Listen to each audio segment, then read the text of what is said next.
Les amis, je demande pardon au Seigneur pour mon écart de langage, pour mon mauvais comportement, pour le nombre de fois que j'ai critiqué certaines personnes sans pourtant les connaître réellement, pour tout ce que j'ai pu dire et qui a contribué peut-être à la descente aux enfers de certaines personnes, que ce soit directement ou indirectement, que j'ai contribué directement ou indirectement, je demande pardon au Seigneur.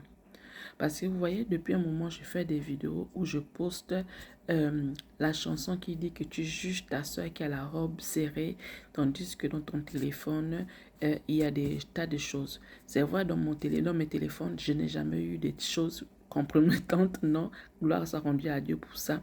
Mais le jugement, j'ai beaucoup jugé des personnes par rapport à certaines choses. Et vous voyez, dans nos pays africains, s'il y a l'une des choses qui est commune aux pays africains, c'est que devenir riche n'est pas simple.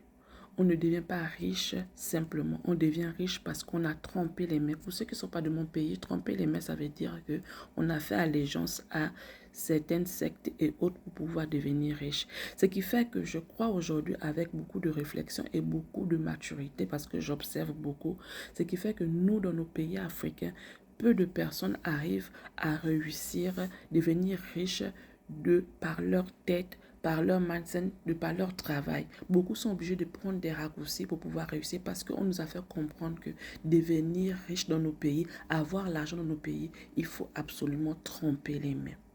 Alors, où est-ce que je veux en venir avec cette histoire? J'ai regardé depuis un moment sur les réseaux sociaux des gens qui critiquent la coach. Vous l'avez tous vu avec sa belle robe au rouge à l'Élysée. Et puis, je voulais répondre. Je voulais répondre parce qu'à un moment, j'ai regardé les vidéos passaient tout le temps sur Mais pour toi, les gens qui commentaient et autres. Et j'entendais un peu la manière dont on commentait, les choses qu'on disait, les choses que les gens disaient. En tout cas, chaque personne avait sa théorie. D'autres disaient même que l'un des pays de l'AES avait déjà prédit la chose. Chacun avait sa théorie. Et puis je suis tombée sur la vidéo. En tout cas, j'étais sceptique par rapport à tout ce que j'entendais. Je disais que est-ce que les gens n'en font pas un peu trop? Il faut dire que je suis dans une période où je remets en cause beaucoup de choses en ce moment. Donc je me disais, est-ce qu'ils ne sont pas à l'extrême en ce moment? Et puis j'écoutais une vidéo où elle-même, elle expliquait ce qui s'est passé. Et quand elle a expliqué ce qui s'est passé, je me suis dit, waouh! Heureusement que je ne me suis pas précipitée moi aussi pour parler de cette dame-là. Par rapport à ce qu'elle a expliqué, ce que j'aurais entendu, elle n'est même pas l'invitée directement du président. Elle est l'invitée, on va dire, de l'une des sociétés, des téléphonie mobiles, je crois, ou d'envoi d'argent. Cette société a appelé la coach pour pouvoir se rendre avec eux, aller au dîner ou à la conférence ou quoi du président de la France. Donc, ça veut dire que ce n'est pas elle qui était invitée directement, bien qu'elle a reçu son invitation, oui, mais elle a reçu son invitation pourquoi? Pour ceux qui ont déjà un peu flirté avec le pouvoir, vous savez que lorsque dans les autorités invitent les gens, on doit savoir qui sera là. Donc, on met vos noms. Ce n'est pas que c'est le président qui écrit ça, ça doit être ses conseillers et autres. Mais on demande aux invités combien vous serez, le nombre de personnes, qui sont ces personnes, parce que quand on ne peut pas accéder à ces lieux n'importe comment. Il faut présenter forcément quelque chose pour que vous puissiez accéder. Donc, l'équipe qui a été invitée a invité la coach. Moi, je crois, parce que je suis sur les réseaux sociaux déjà, je comprends un peu déjà le game des réseaux sociaux.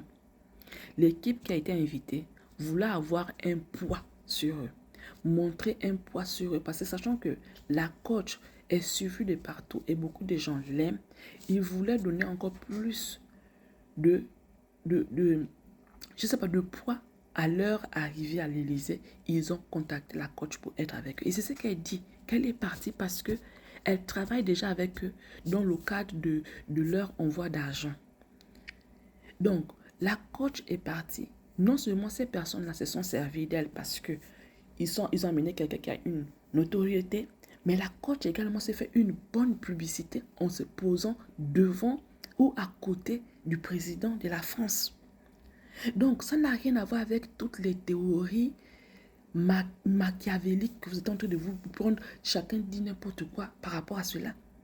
Elle vous a expliqué. Je ne sais pas si les vidéos qui sortent en ce moment, est-ce que les gens sont au courant qu'elle-même elle est passée pour expliquer ce qui s'est passé?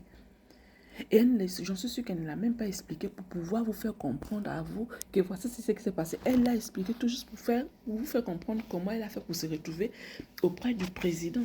Donc, elle n'a pas été invitée directement. Elle a été invitée dans le cadre d'une société qu'on a invitée. Et la société l'a prise, mais j'en suis sûre que la société l'a prise pour pouvoir avoir le poids sur ce qu'eux, ils allaient aller faire.